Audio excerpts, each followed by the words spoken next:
তোমাদের সকলকে আমার ব্লগে আবারও স্বাগত জানাই। একটু দেরি করেই ঘুম থেকে উঠে এক কাপ চা নিয়ে বসলাম। আজকে ওই জন্য ওরকম মনে হচ্ছে যে অনেকটাই দেরি করে ঘুম থেকে উঠে পড়েছি। আসলে টাইম মেনটেন করে আমাদের রাত্রেবেলা তাড়াতাড়ি শোয়া আর ঘুম থেকে তাড়াতাড়ি ওঠাটা আমাদের অভ্যাস হয়ে গেছে।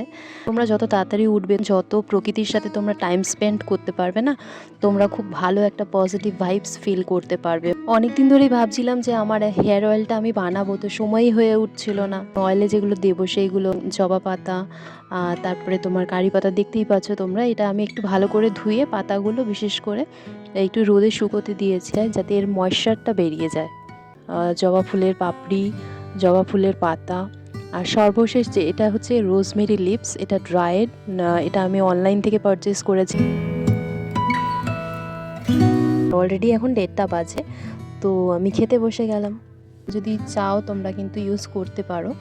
আর আমি সবসময় এটা বলবো যে তোমরা যে কোনো জিনিস ইউজ করার আগে অবশ্যই তোমরা ইন্টারনেটে ভালো করে সার্চ করে নেবে ওর গুণাগুণ জেনে। আর আমি এখন কিন্তু বিকেলে স্ন্যাক্সটা করছি মুড়ি আর ফুলকপির বড়া, তার মানে পুরো জমে ক্ষীর।